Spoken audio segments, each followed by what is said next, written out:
Hi friends, ഇന്ന് സ്ത്രീകൾ ശ്രദ്ധിക്കേണ്ട കുറച്ച് കാര്യങ്ങളാണ് ഇന്നത്തെ വീഡിയോയിൽ പറയുന്നത്.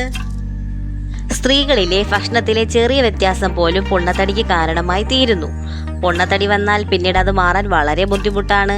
ചിട്ടയായ വ്യായാമവും ഭക്ഷണക്രമവും ഇതിനെ നിയന്ത്രിക്കും. തലമുറകളായി രോഗമുള്ളവരാണെങ്കിൽ 30 വയസ്സ് മുതൽ ഡോക്ടർമാരുടെ ഉപദേശങ്ങൾ തേടുക. അമിതവണ്ണമാണ് ഒട്ടുമിക്ക രോഗങ്ങൾക്കും കാരണം. അതിനാൽ ഈസ്ട്രജൻ സംപ്രഷണമുണ്ടെന്ന് കരുതി ആഹാരത്തിലും വ്യായാമത്തിലും ശ്രദ്ധിക്കാതെ ഇരിക്കരുത്.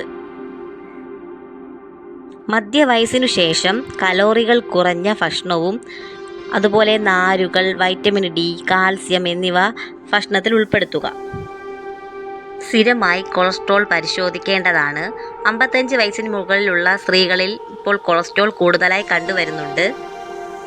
35 വയസ്സു കഴിഞ്ഞ സ്ത്രീകൾ വർഷത്തിൽ ഒരിക്കൽ ആശുപത്രിയിൽ പോയി ക്ലിനിക്കൽ ബ്രസ്റ്റ് എക്സാമിനേഷൻ നടത്തണം. സ്ത്രീകൾ പൊതുവായി ശ്രദ്ധിക്കേണ്ട കുറച്ച് കാര്യങ്ങളാണ് നിങ്ങളുമായി ഇന്ന് ഞാൻ ഷെയർ ചെയ്തത്. അടുത്ത നല്ലൊരു വീഡിയോയുമായി കാണാം. അതുവരേക്കും ബൈ ഫ്രണ്ട്സ്.